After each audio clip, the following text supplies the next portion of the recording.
Thank you for tuning in. I'm Wendy White. This is Justin White. And today we're with my friend Leslie and Ryan at GPI to talk about her car and some of the racing that she does and how she got started.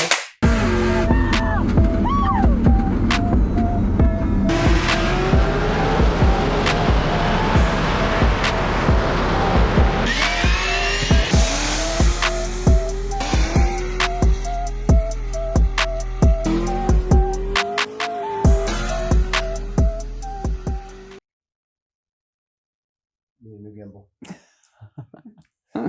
So first, let's talk about your car. Okay. When you got it, what your plans were with it, because when you got it, it was actually at our shop. Yes, I was going to say, which one do you want to talk about first? The first car that I wrecked?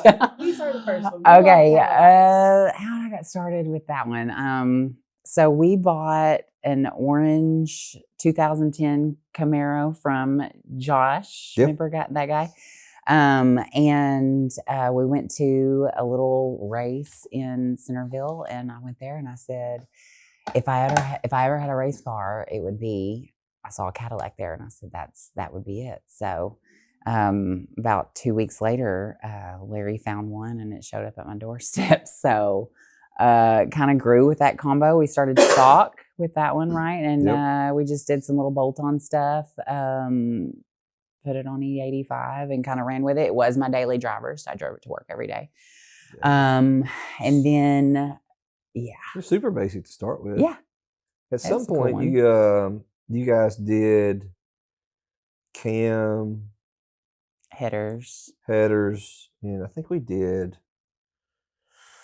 Did we do some forced rods and stuff in it, and pistons and stuff? I think so. Yeah, I think so. I think we ended up getting there Yeah. eventually. Eventually, we got to the car. We ended up doing a.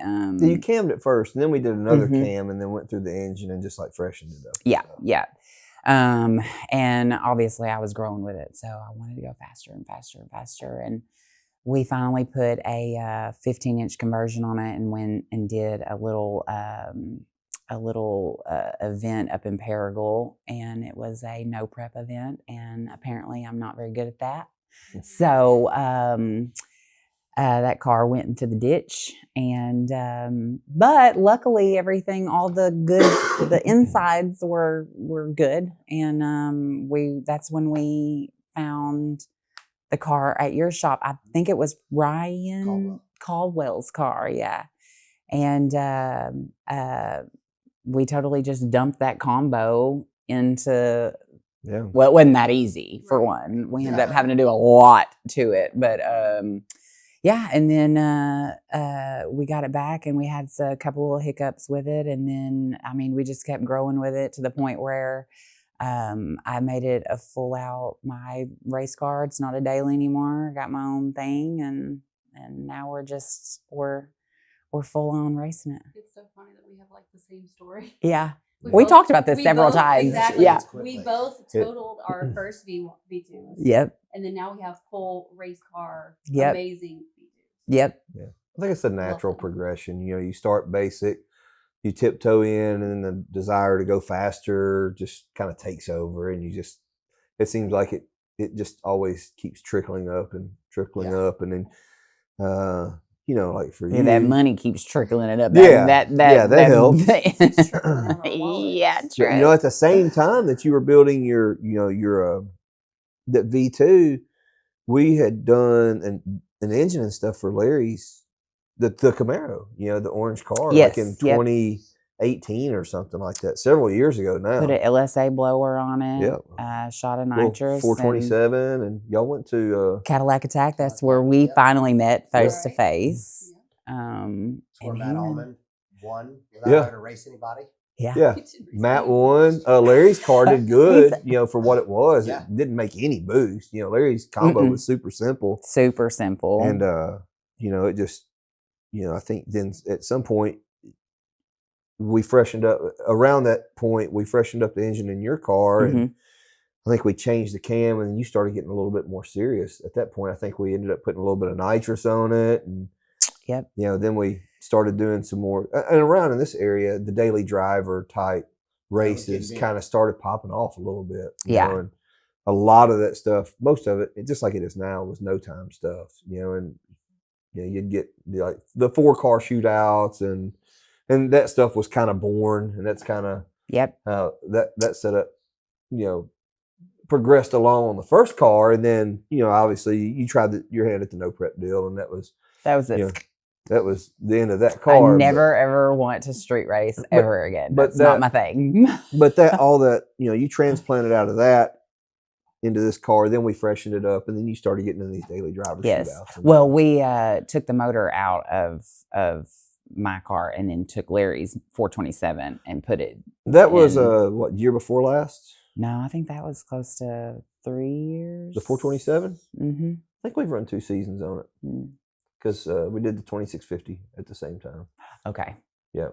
I don't even know. You never ran the LSA blower on the 427. No, we didn't. So not this past year, not this past season, but the year before. You had ran, or the previous year you had ran and did pretty good with the little 376 inch engine in the car with the LSA blower and the nitrous, and we had that thing so dialed we were like leaving, like basically not even having to progress the nitrous almost. It was just so consistent. It just worked, man. That thing would have hooked on wet grass, I think. I mean, I don't think we kicked the tires all year long. And I remember seeing it all the time.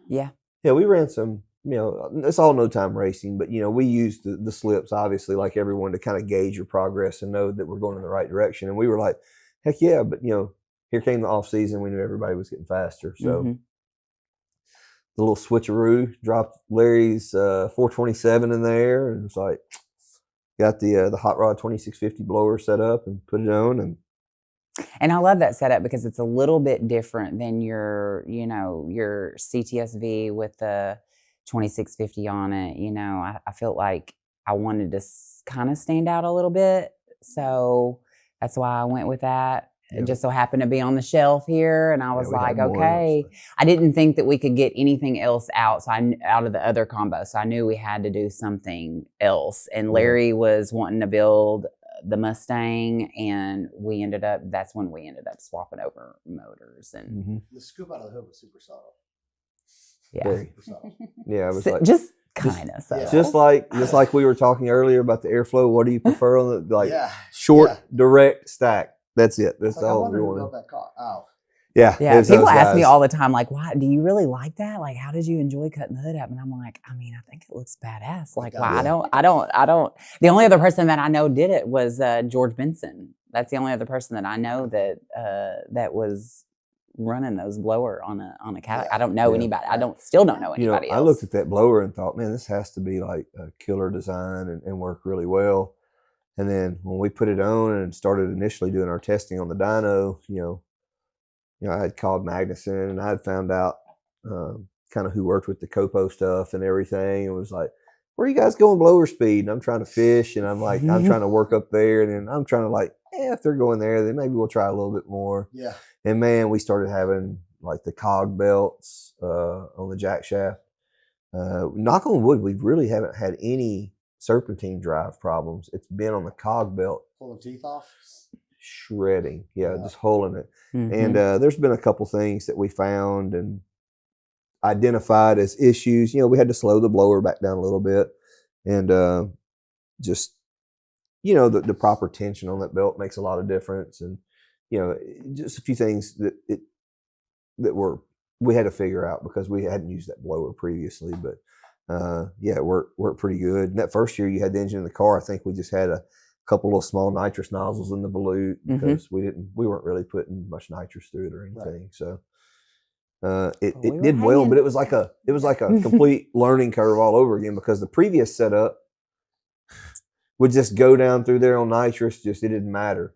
This setup, when we dropped it in, I'm like, oh, we're doing more on blower now than we were doing on nitrous. Yeah. And I gotta tame it again. Yeah, so we had to figure it out all over again. Ended up having to, I think we changed the torque converter, and that was essentially it. And lots of chassis dialing and figuring out tire pressures and stuff. You know, it took us a while to really kind of get the thing, you know, kind of wrangled to where it was reasonably consistent. Because it's very sensitive, that's for sure. Yeah. It's sensitive on what it likes and what it doesn't like. Especially with the nitrous, Yeah.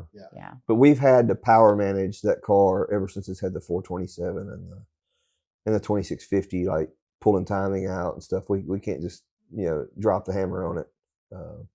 So it was a handful, from the rip. But we didn't change anything. That thing still had the cam in it that was in there with Larry's car that I had done like literally like 2018 or something like that. Yeah, so, 2018 I think is when we got that. Well, we're like, you know what? It ran good in Larry's car. Never freshened it up. Like I don't feel like that there's. I don't want to. You hate to mess with something if it's not broke. Yeah, it's working. Like so, let's put the blower on. Let's just try it and see what we got. So that's kind of what we did. And first season it worked pretty good. The car did really well and was really competitive. Some fast cars. Yeah, outran some fast cars that was hanging. I mean, I think now we're going to make a couple of different changes with the new setup. And try to go even faster. This last year was another good year. We progressed. We moved forward. We made some changes to the nitro system. We made some small fuel system changes and stuff, and put meth injection and stuff on it to help with the blower temps because that thing does crank out some pretty decent heat. Yeah. And we were making some pretty good headway till end of the season, and we just expired the engine. The rods pretty much had enough. It's had enough. And basically what happened, so we built that engine, like I said, many, many moons ago. So it had ultra rods in it. Cali's ultra rods, they're H-beams though. So not the I-beams that we would normally have on a severe application.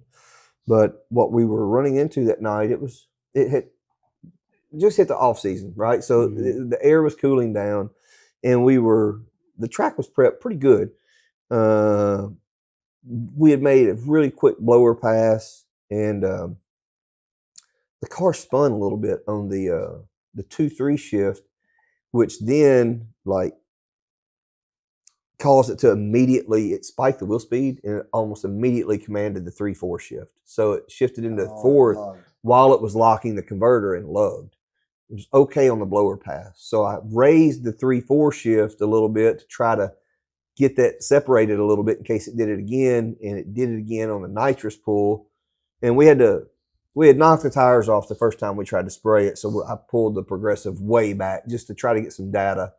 We haven't even made a pass with this nitrous system on the car yet. It's only been on the dyno, right? So we pulled it way back, made it really soft, left 60-footed slower than we did on blower just because I had a lot pulled out of it. And it did the same thing. It got out there, it kind of skated and it spiked that wheel speed. And when it did, commanded that fourth gear shift. And you know what happens when you're making too much torque and it lugs. And that's exactly what happened. There's nothing you can really It bent the rods. Yeah, it bent those ultra rods and but a nice little window. Kicked the hole. Yeah, big window in the side of the block. Big window in the side of the block. Mike was driving the car actually, and he just immediately had hit the chute already because he was, rolling up on the stripe, and it was all over. We seen smoke, and it was rough. We knew it was pretty bad.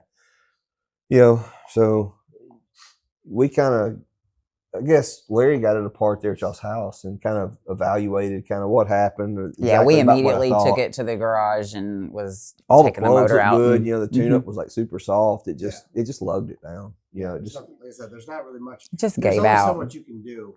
We overcame the parts. We overcame the parts just with that deal. So, we just kind of put together another game plan, and we're going to make some changes with the new power plant moving forward. Hopefully, not lean on nitrous too much. I think we're doing pretty good with the blower. Advanced 8 years. I think we're going to try to the last setup. Right. I think we're going to try to move, more towards the one power adder type stuff. The car's heavy, so I think we'll, for the fast guys, I think we'll have to use 2.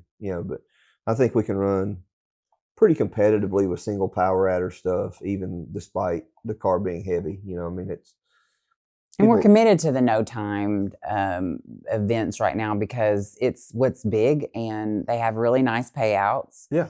And when you're competitive, an $8,000 payout is pretty, it's pretty good. Not that I'm against timed races because I don't, you know, I've done the timed and the no timed. And right now with the car, we're just really committed to those type of events just because it's fun. And I personally like the unknown of it.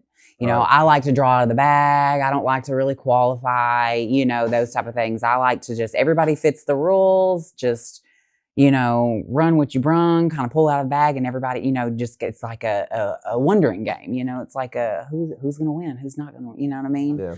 So that to me is fun right now. You know, even though the cars are close, you know, we're all very close. These events turn out way different than you think it's going to turn out. Yeah, we've outrun people that we shouldn't have outrun just because that's racing. You know, you never know what's going to happen. Right. A reaction time advantage, or, you know, another car having a problem, or whatever, you know, just whatever. It's so unpredictable, you know. So I love the shootouts, but I mean, you know, the grudge scene now is just so big and what's some of the main events that you do attend and that you like to attend? You know, so Popeye Sailorman promotion is obviously he started very small, just doing little small events, and he has grown. And me and Larry love Popeye. We've been friends with him for a very long time, so we're going to support him. He was running 2 events a year, right? And they got big. We're talking 20, 30 cars in these classes that are shootout events. Of course, they do little grudge races, and well, I say little, they're not little. They're at big all. money grudge races. They're literally, you know, $60,000-$70,000 races, you know, and it gets the hype, the energy is what people come to see, you know. But he in 2025 he's doing a 5 event point series type of thing. So he's got 5 events that we're committed to in 2025, and that we're all, you know, that we're going to go to, and at nice tracks. I mean, Alabama, the one in South Carolina, XRP is number 1 on the list, which I love XRP. It's a very good track. These are gangster radio prep events. Yeah. So it's just like really badass. One of the good things I see, because I've watched his stuff for quite a while, is he's real in tune with his customer base, and he's always asking, "Hey man, you know, how can I make this better? What can we do to absolutely do this?" And that's a big part of keeping these things not only as popular but as enjoyable. As because I know you've seen these events thrown together and they turn out bad, or something always happens with the money, and you know, for him to be doing it as long as he's been doing it.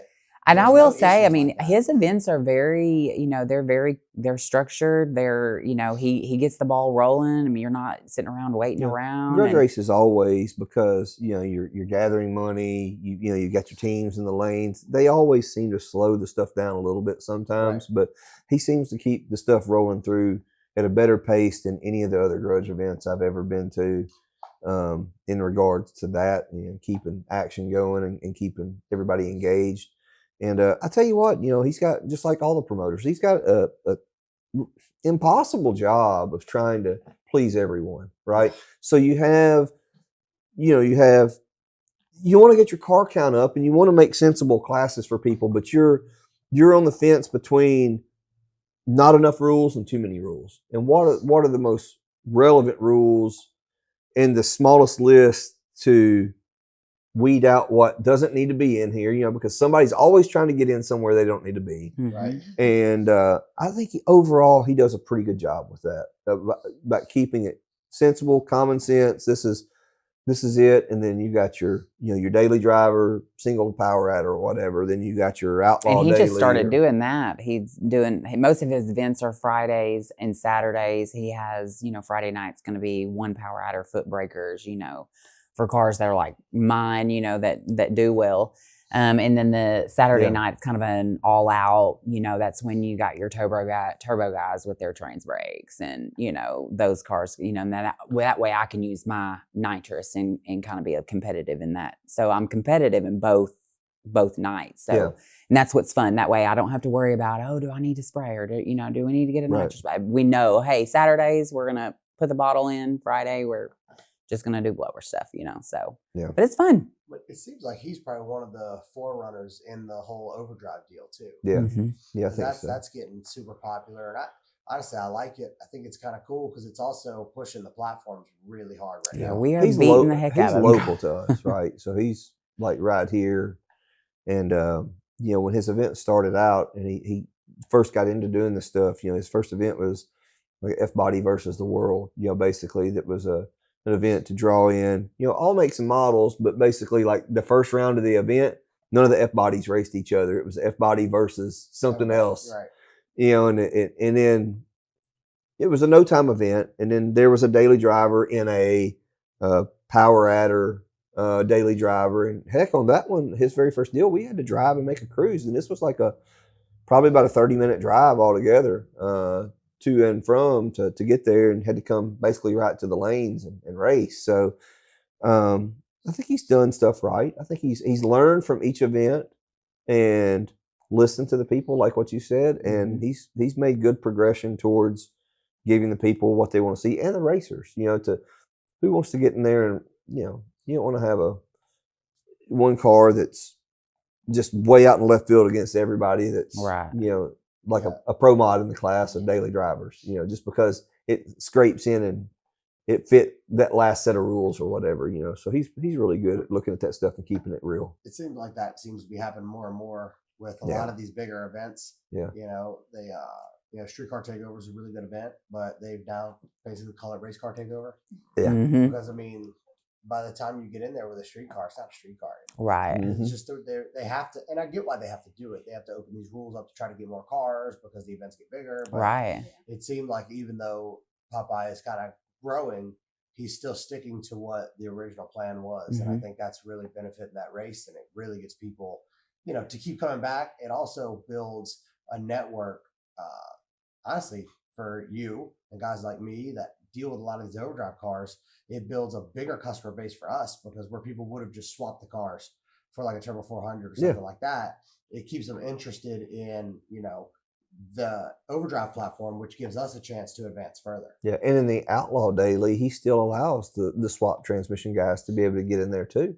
So you could have everything that's your normal street car, foot brake, overdrive, or whatever, and you could have your trans brake and your 2 or 3 speed and still get in there and run those guys too. So he offers it for everyone, you know. I mean, I think he's really analyzed what's most popular with the late model stuff, and let's build around that and try to get this car count up and make it exciting for everyone. So it's pretty good, you know. But you know, there's a wide array of cars that run in it. You know, I mean, you have vets versus freaking Hellcats. You know, you literally have the lightest factory platforms versus the heaviest, and it still turns out it's competitive. Yeah, you don't know who's going to win. Exactly. So and we're all very close in time, so it's like you know. Yeah, you know, everybody's right there with everybody. You mess up, you know. Yes, and I think that's what's fun and exciting about it, you know. So I think another kind of cool thing is, you know, watching through the years, you guys have kind of worked together. So something I just wanted to quickly kind of touch on is like, what is it like being able to have, you know, them at the track for support? Oh, I couldn't do it without them. There's no way. I mean, you know, I lean on them a lot for support and guidance. Obviously, I was not raised to turn wrenches. I don't work on my own car. My nails are clean, you know, so I just like to get in the car, race it. No, I do help what I can, and you know, prep the car to getting up there. You know, I can make sure my tire pressure's right, you know, make sure my bottle's turned on, make sure my pressure is good, you know, and make sure there's ice in the tank, and you know, which Larry does all that stuff for me. So I really don't have to do a whole lot. But if it come down to it, I mean, obviously I could do it, but yeah, I lean on these guys a lot. You know, a lot of times if Ryan can't make an event that we want to go to, he's literally right there. I can log it, send it, and he can, you know, most of the time he is there, whether it's him or Mike Pesco, which is my other my other dude, you know, at least he can, if Brian's not there, Mikey's there, he can see the car go down the track, you know. Hey, let's take a couple clicks out of the shocks, or let's look at the tire pressure. Oh, it looked like it wadded the tire. Let's make a pressure adjustment. You know, it's that type of stuff but even remotely, like when you guys were at Cadillac Attack last year, you know, the track was less than stellar. So less than stellar. Would you not agree? I did great. No, we didn't. No. So but we were having to make some adjustments, and we all did that remotely. It was pretty much like, yeah, shoot me a video of the car, and you know, let's look at the log. I'm like, okay, yeah, right here, we knocked the tires off here. Let me address this, and then eventually, you know, we got the car down the track. So, which is kind of essentially invaluable to be able to have a tuner that, you know, not only can help you here, right, but while you're out there, still there to kind of guide you, support you, make sure he's looking at the logs. You know, where you know, typical shop relationship, you drop the car off, they tune it, you pick it up, you go to the track, and then you talk to him again when it blows up. Oh no, we're close. No. If he don't answer, I'm calling Joni. Like, nope. Yeah, I mean, somebody's gonna answer. That's pretty much, and you know, over the years it gets challenging, as you know. It gets challenging because over the years your network of customers that you're servicing grows. So you start getting stretched a little thinner and thinner, and you have to start kind of planning and be like, okay, Leslie, I can make this race, but I've got to go over here, I got to be here or do this, or I've got something family wise. So it is challenging, but you know, once you have the car pretty much going in the right direction, it's pretty good. Changes from there are usually pretty small and minor. So and even in events like, you know, Cadillac Attack, and you know, my car doesn't really go quarter mile. I'm an 1/8 mile. Yeah, we have the thing set up to pretty much 8 mile. So you know, if it was 1/8 mile, I'd be like, oh well, you know what I mean. But he wouldn't come 18 hours to Cadillac Attack. So you know, thankful definitely for the relationship that we have. You know, just me and Larry, and I mean, they obviously became very good friends too. You know, just the relationship. Same when we were talking earlier. You know, having the customers that, you know, are engaged and driven to get that data and get that information. Really, whether I'm on my couch or if I'm there or if I'm at another track, you know, either, you know, looking at logs remotely or whatever, you know, if I have that data there, you know, usually I can do something with it. And, you know, it just having a team that is supportive, whether it's our shop or other shops, with their customers that are out there flying your flag, that are really serious about performance, want to get the job done, you know, that's the least we can do, is offer that level of support, I believe. Well, and I'm sure it's the same for you, but for me, when I have a customer that's going to the track and that's giving me these logs and they're real adamant about it, it drives me harder to want to perfect it even further. For them. Because, you know, I have a big thing where, you know, you get those few guys that are like, I don't want to log, I don't want to do that, or I don't want to do plugs, and I'm like, man, if you don't care, how do you want me to care? Yeah. You know, so when they do care, it really gives you that next level to want to strive and give them everything, because, you know, we feed off of that. Yeah, exactly. Well, and this is, I mean, essentially this is my third combo. Yeah. I guess, you know, and if GPI wasn't doing me right, obviously I wouldn't be here, you know, spending my hard-earned money. You know, tons of return customers. I'm pretty sure they pulled up with a trailer with a giant GPI on it too. The first Cadillac Attack. I was like, dude, you could have got a bigger sign on that thing. Yeah, I mean, there was a little bit more room, I'm sure, but yeah, at Popeye's last event, just talking about that, like you were talking about driving, being driven by your customers and kind of inspired by their passion to want to win and go out there and enjoy doing this, you know, this hobby that we all love. I had some customers from down in Louisiana that with some 6-gen cars, you know, that were like, hey man, we got this race coming up. We made a test pass on each one. I emailed you over. Cool. Let me look at them real quick. Okay. This is the best air we run in. They're a little lean. I'm going to add just a splash of fuel. I said, but you're good to go. Like, they're close enough. Like, you're good to go. Go get this money. Car's going to make a lick. He said, cool. Messaged me back. He's like, we got that ass, man. We got it. I said, I told you. And then in the video, they're like, man, we literally was on the phone with him. He just said the car's going to make a lick. And it made probably the best pass it's ever made. Was that not in Alabama this last time? Yeah, this last go around. It was with Doe and Wren and all those guys. And These cars were running. It kind of reminds you why you do this. Yeah, man. It's just like, you can't lose sight of that stuff. That's the best thing about it. I mean, yeah, we want to make money doing what we love doing and all that, and that's all great and everything. But man, if you can't get behind and love what you're doing, you're doing the wrong stuff, and that's what it's all about. And those guys were so freaking fired up, and it's just like, I'm pretty sure they won a lot of money. They did win a lot of money. I'm pretty sure. And they did. Yeah, they kicked ass all weekend. Was loving their crew their crew won every race that and it just goes like that sometimes. It's not that, anybody's unbeatable. It's just the cards laid. It was just that day. It was just our day, man. It was just our day. I mean, you definitely don't do this for the money. Because I could do a lot more things. You do similar to what I do, and I know that if my goal was to make money, this would not be my career. Right. But I do get to wake up, in a tropical paradise and go down, grab my laptop, and make somebody's day better. Yeah. So for sure. We don't make crap money, but we get to enjoy our life and enjoy our family a little more, and then that helps us want to make you enjoy your life more. Yes. However we can, just kind of reciprocate things and keep giving back and help, and all the best people or all the best shops and the best customers are very self-motivated people. It always comes back to the same thing. They're the most self-motivated people that take the most pride in their stuff, that just are driven. They're driven, but you're driven like that with everything. It's like people don't just excel with just racing. They just drive and grind with everything. Right. And that's pretty much Yeah, I mean, you just watch me struggle with cameras. I know. Yeah, exactly. But you sat there and you messed with it until you got it. If you know the amount of time I put into just cameras, in like the last 2 weeks, I could have made so much money. Right. It's like a sickness we have, Even if and I know you had the record, right? And you have these records constantly, but you never stop.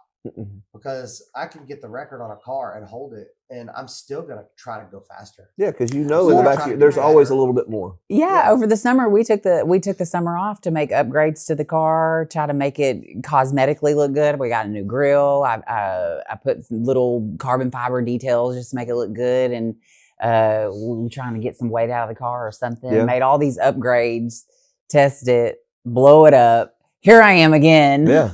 I'm like, okay, look, Ryan. And the great thing about Ryan is that, obviously I don't know a whole lot. I mean, over probably the last, 8 years that I've been racing, I've learned a lot, but I don't know, like all that y'all talked about earlier. I was like, but you don't have to. You just got to know how to leave on that light. But the good thing about GPI and Ryan is that you don't have to be really knowledgeable what's underneath the hood. I could say, hey, look, this is what I want to do with the car. This is how fast I want to go with the car. I don't want to lean on nitro so much. What can we do? And I trust the fact that him and the guys in the garage are going to get me there because they've gotten me there every other time. I feel like we've made goals with the car and we've exceeded them. Yeah. And then it's like, okay, well now what kind of goal do we want to do? So now can we exceed that one or at least reach it? And these guys always get me there. And so that's kind of a relationship that every tuner builder kind of strives for, is a relationship to show you that you can openly trust what we tell you to do. Mm-hmm. That's why I'm super open about a lot of things that I do. Because if you're like, hey, I want to run what you run, I need you to trust me that I have your best interest in mind. Right. Which you've done for 8, however many years you've worked with him. He's always done what you said. Yep. Right. So you need to blindly trust it, and you need to know in your heart that he's got your best intention. Yes. And just knowing that we're gonna get this new combo together, we're gonna go out, we're gonna find some things that probably need finessed a little bit, or whatever, and that's just part of the game, especially at this point when you've gotten these cars have gotten fast. They're fast. They're fast. So going from fast to just a little bit faster is exponential. It's a lot of money, and a lot more power to get that job done, to pick up a little bit. So it's like the further you progress along, the more difficult it is, the higher the stakes are, because, you're squeezing on these combos, and it just becomes more difficult, the faster you start getting. But that's the thrill of the hunt, man. That's what it's all about. It's like worse than a cocaine addiction. Well, that would have been cheaper at this point. At this point, yeah. You'll spend all the money, right? And he'll get the knowledge, and the next customer spends half. Well, you're welcome, I guess. Yeah. That's what I get to deal with constantly. Yeah. I'm like, all right, I'll put it in mine, and if I blow it up, well, I know what not to do for the next person. Yeah, for sure, man. Yeah, you do learn some, and you can pass some of that stuff along, but you know, every car, everything has its own little set of gremlins. You know, there's nothing that ever carbon copies over, you know. So yeah, you do learn and pick up some stuff along the way, but you always seem to find this whole other set of challenges with the next one that's like, okay, so we're going to do this. Yep. Yeah. Here's where we're going today. Yep. And then it goes this week. Yep. But then you find it. Eventually. It always ends up working out, though. Eventually, yeah. And then I'm consistent for a little while, and then I'm like, okay, let's do this a little bit more, and then we have a whole other world. But what helps consistency for the driver be consistent racing is having a car that's repeatable, that does the same thing. And you know, and when you have a setup that's really cranky and that's, you know, on again, off again, hot and cold, that's so temperamental, it's hard for your driver to have the confidence to get in there and repeat every time. You know, so you gotta find that continuity. You know, you got build a process. Yep. And it's one of the main reasons why I get asked a lot, because obviously my combo makes a lot of power, and the weight is, you know, with the CTS-V is what's holding me back. And everybody asks, oh, when are you going to drop that in something else? And I'm like, I'm a little nervous because I know my car, you know, I mean, I know every little crick and cranny and noise and every little bitty thing. And it's like, I'm nervous to go to something else to learn a whole new curve. That platform's super stable, man. Yeah. And it's probably one of the safest chassis out there. Yeah. You know, I love it. I don't see myself in anything else. I had a wild idea for her, and I told Larry this not several years, probably last year, a wild idea, you know, to get away from, I'm battling the weight. So like basically her foot brake overdrive stuff and that all the guys run is stock location suspension, foot brake, overdrive trans, and now single power adder stuff. I was like, you know what this guy would build? Let me tell you what I would build. I go get me a 2011 Mustang, factory solid rear axle, right? I have a 2012. Okay. Solid rear axle. I said I'd go get me a solid rear axle. What is it, S197? Yep. Okay. And I said I would take all these shit that's in your car right now and I would put it in that car. I would take the 6L80 out and I would put a 4L80 in it that had a trans brake. And then for the foot brake stuff, I would foot brake. And then that's exactly what I said I would do. I said, now you got a car you can be light as you want to be because there ain't no steps on weight. We 3 months ago, literally discussed pulling the stuff out of her car and sticking it in our 2012 Mustang. Yeah. Literally, that's what I said. I'm not totally against it. I said currently there's no rules that say you can't do that because it's late model 2005 and newer. There are no steps on the power plant that's in the car. No. Technically, you could pull up to one of these things with it doesn't say brand with an 871 and a big block. You know, you could do really whatever you wanted to do. It's just late model cars, right? So that's that whole Jim Koontz gray area of interpretation. Don't give him more ideas. So yeah, I come up with some wild stuff. I told Fonz when you won the 4-car shootout when you beat Wayne that night. Here earlier in the year or whatever. Yeah, or late April. Last year. April. Was it April? Yeah, I think it was so. April. Yeah. I turned around to Fonz. I was like, man, all I'm saying is them cars better be glad that her shit's in this Cadillac and not in one of them vets. I'm telling you right now. Straight up said she needs to put it in a Corvette. I did. Got you on camera. I turned right around to the camera as soon as I was walking back. I was like, better be glad. C7s are heavy though. Relatively speaking to a C6. We were thinking a C. If I do Corvette, it'll be a C6. Yeah. But I know my husband, he's gonna get me in that Mustang before he gets the me vet into drive a line. Corvette. It's just too much, man. It's just they're so fragile to me in comparison to C6 stuff. though, C6 was pretty steady. They're not terrible, but ZR1 drive line was very strong. The ZR1s were very strong. Yeah, we had C7 really no issues with Nick's car. Mm-mm. Yeah. So, hint.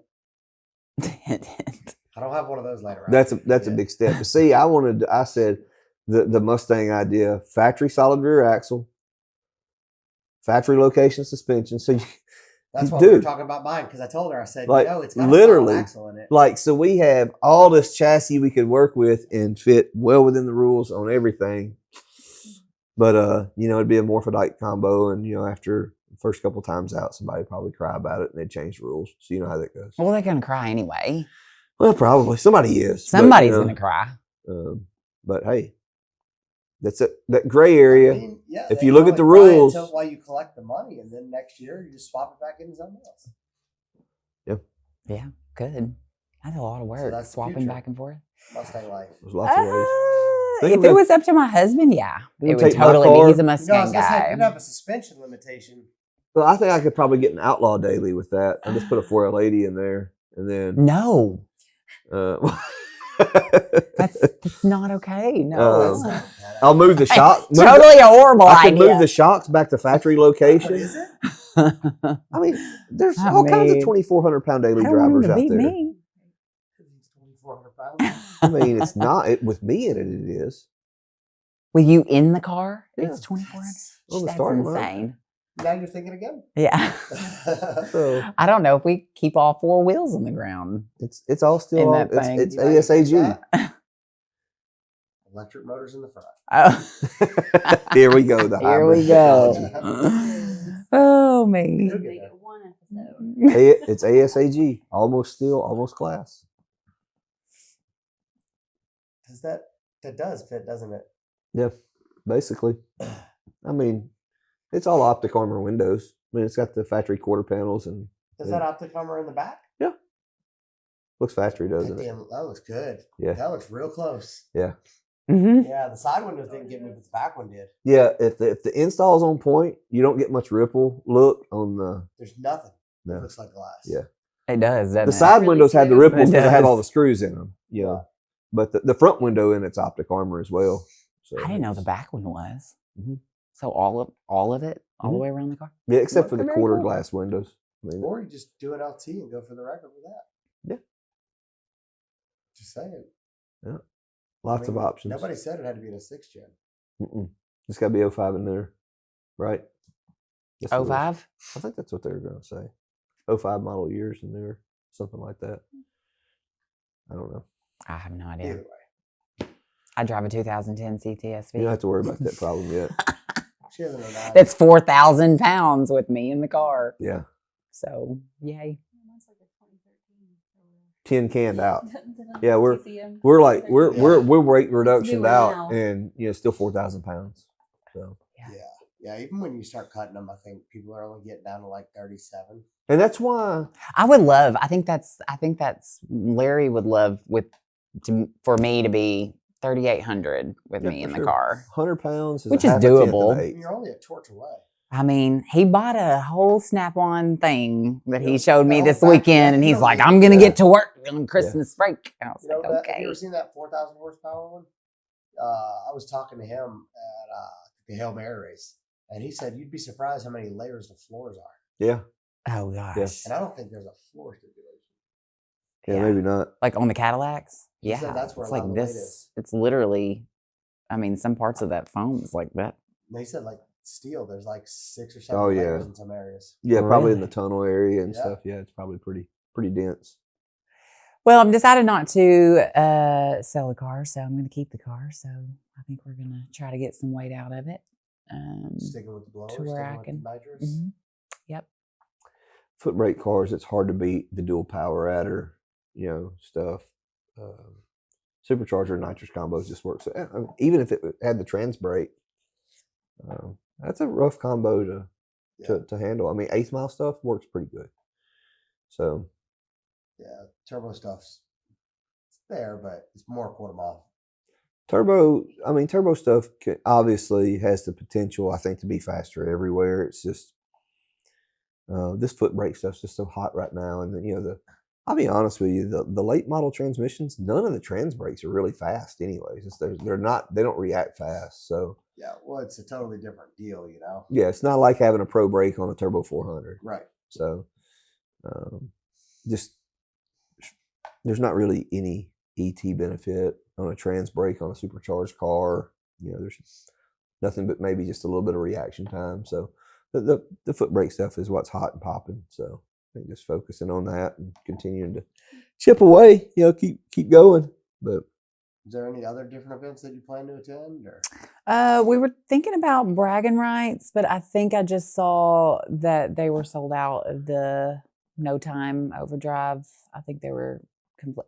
It's hard to. I guess they require you to completely go ahead and lock in. It was like $300 or $400 or something, and I think it's in May or whatever. But I mean, our combo is not really even put together, so it's like I don't really want to commit to something if I don't 100% know if we're gonna. Yeah, that's one of the worst things when people are like, "I got a locked in race," and I'm like, "Your car doesn't run, bro." Right. Yeah, right. God, I get that. I mean, obviously, we're hoping that we can make Popeye's first event in XRP. It's the last weekend of February that rolls into March 1st. So I think March 1st is like Saturday or something. We just gotta get some parts to get a.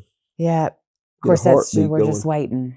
I think we're still waiting on the crank. You'll leave me Cadillac Attack all by myself this year. Apparently, I can't go light the boards for a long time. Yeah. I can't light the boards for a year. I mean, I'm good at that. I'm good at that.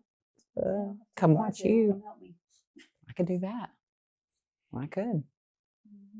I know I was sad about it too because I really do love it. I really do like the event. Obviously, you don't go for the payouts because those kind of suck. Yeah, it was the same way when I did Camaro Fest a whole lot. It was more about going up there and hanging out with your friends once a year and that type of thing. We did the same thing with Camaro Fest. Of course, it was in the absolute ass crack of summer in Bowling Green, in July, so it was terrible. But I had such a good time, hanging in the parking lots because it was like a 2-day event most of the time. But it was, you were running for trophies. You were just out there having fun. I mean, the boards were on, and it was just a little different time. Yeah, and you just hang out. I mean, that's how we guys met. I mean, obviously, we became friends on Facebook first, and then, I mean, there's just like a whole little community, of the Cadillacs, and I'm like that with the Camaros too. But it's fun just to go and enjoy and hang out with, people who battle the same stuff as you, as far as go fast. Yeah. I like to make heavy shit light, but and then go fast. We're getting there, Ryan. We're getting there. But everybody gives me shit for it, so. The crazy thing is they could do the same thing. It's crazy. It's a crazy thought. It's that's crazy that the same stuff unbolts off of your car is what it did off of this one. That's ludicrous. No way. It's ludicrous. No way. No, I mean, if there's some other little events in between there, then we'll definitely go to them. I mean, we like to race. We like to travel, and we like to race. We don't have a ton of local, big mega daily events or anything like that. The racetrack over at Memphis got shut down a couple of years ago or sold or whatever. So shut down everywhere. We got to cross state lines just about to go to some of this big stuff. Prescott's a great track. Don't get me wrong; they do some stuff. It's just getting everybody to come in there has been the challenge. But the track is phenomenal. Jackie and Dugan always do a great job with the track. Dugan's the cars great work. With the track. The track works, but every single PB of mine's been there. I understand the larger areas get, they seem to get a little bit more count. So but here where we're at in Central Arkansas, we have to travel just about to go anywhere to race. We just don't have either that or you're racing the same people over and over and over and over again, so you want to go out and again, it's cool to build a big network. Yeah, it is. So. Yeah, I mean, we race against some of the same people that we do business with, so it's a fun thing. It's just fun to do. So plus you get to see the people that talk shit to you online. You get to pit next to them. I don't. We try to stay out. That's what she does.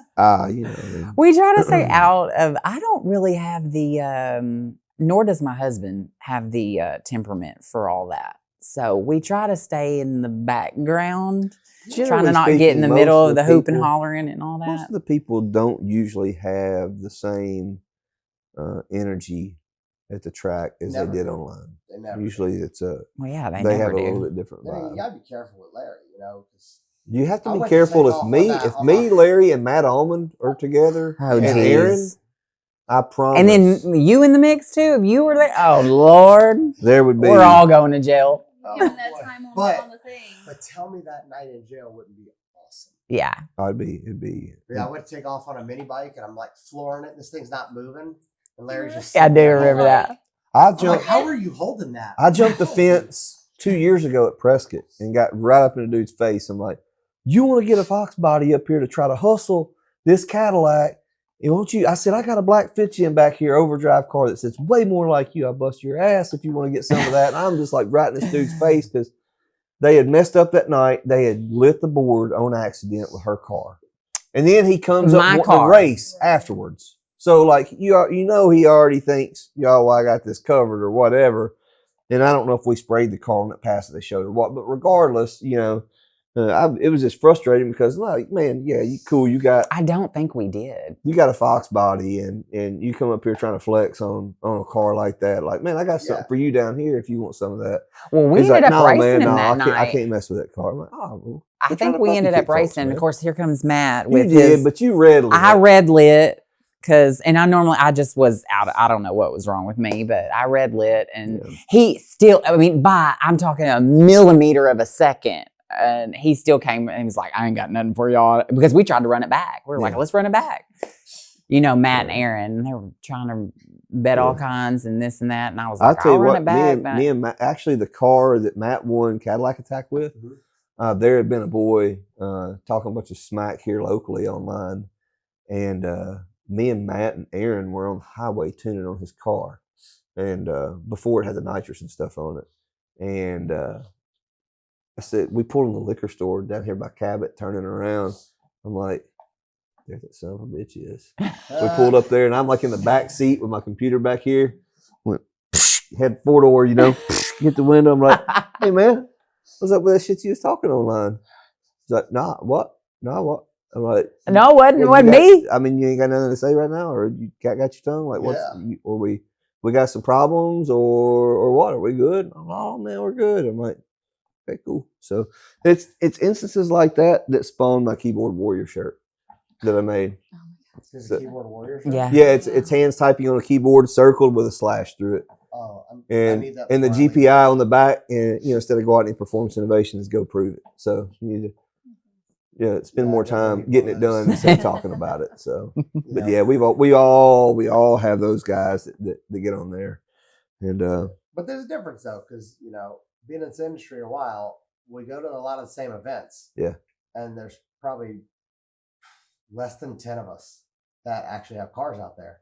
So it's, you can talk shit all you want, but like. And it's the people that are the loudest ones are the ones that don't have the car. Right. A lot of times, yeah. A lot of the times. Chances are, doing something right. Yeah.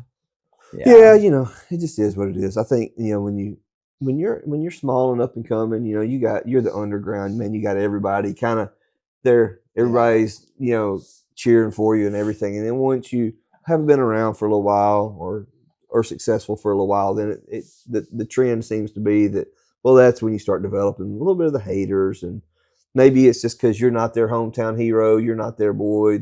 So for a lot of people, that means just because you're not with this crew, you suck. I mean, they have no personal experience. You just suck. You suck because you're not with Justin White Tuning. So if you're not with Justin White Tuning, then you're shit. You know what I'm saying? I got more people that hate me that have never met me in their entire life. Right. And I'm like, so how do you come up to that opinion? Yeah. Like, you read it on the internet. Yeah. Okay, cool. Yeah. Got it. Yeah. So. It's called jealousy. Very few people that I've ever met in real life have ever had an issue. Yeah.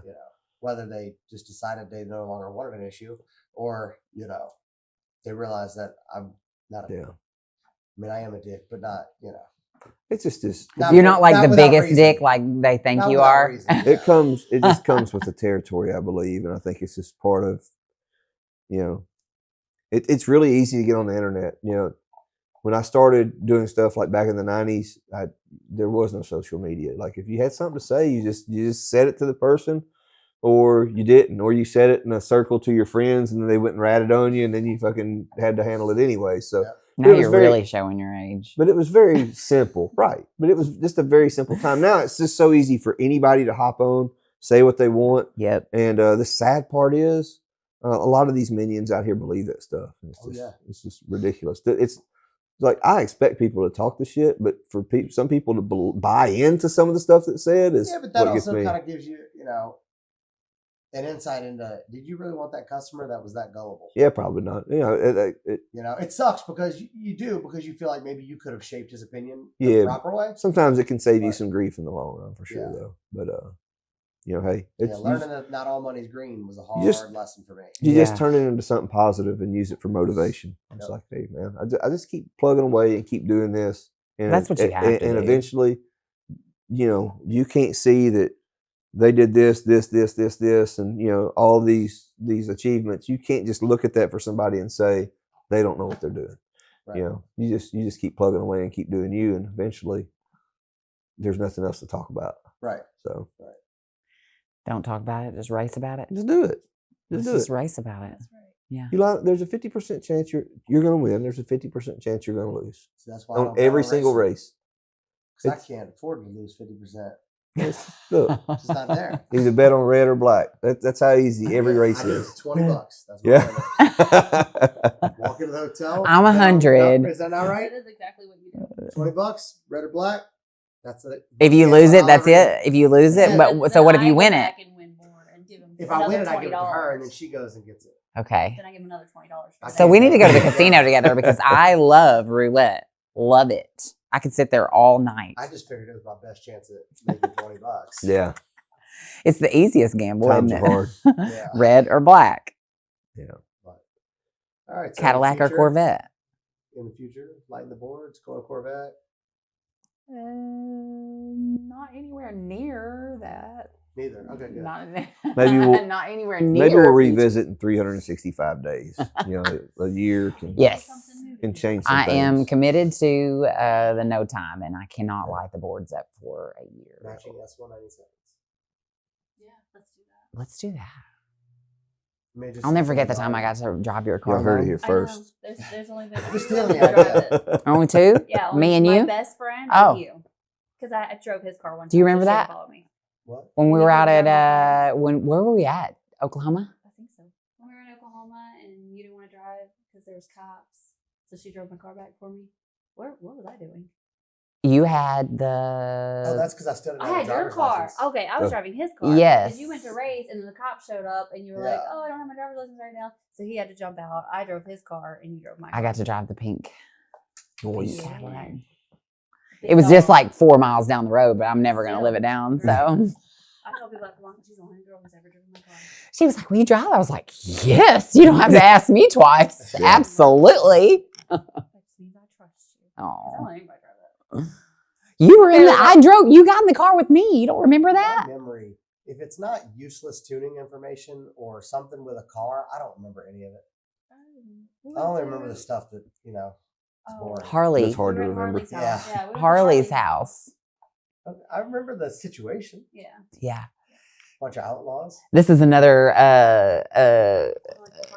situation that Matt and Larry got me in. We were heading over. I had just wrecked the silver car. We totaled it. We were trying to figure out what we were going to do. We headed over to Oklahoma because I think Matt or somebody found a Trans Am, actually, that we were going to go look at. And we went over. It was in the hood.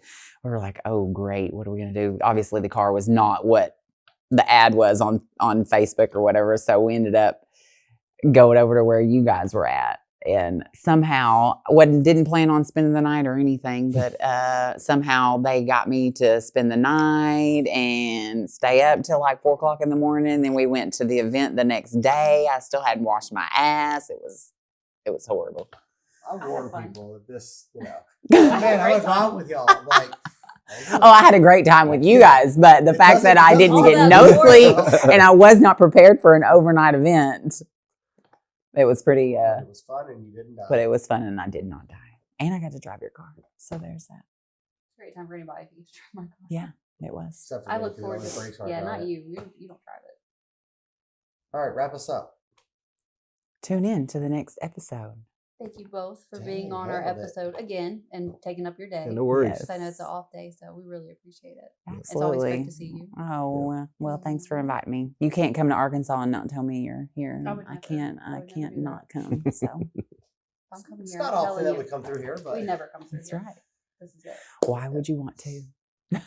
Arkansas. Except for here, right? For GPI. Maybe, We're I on the guess. GPI part, so- I don't know. Every time I'm trying to go, I'm trying to go somewhere besides here. I So know. Me too. I'm the wrong one to ask. The next one in Puerto Rico. That sounds pretty dope. Yeah. Well, everyone tune into our next video.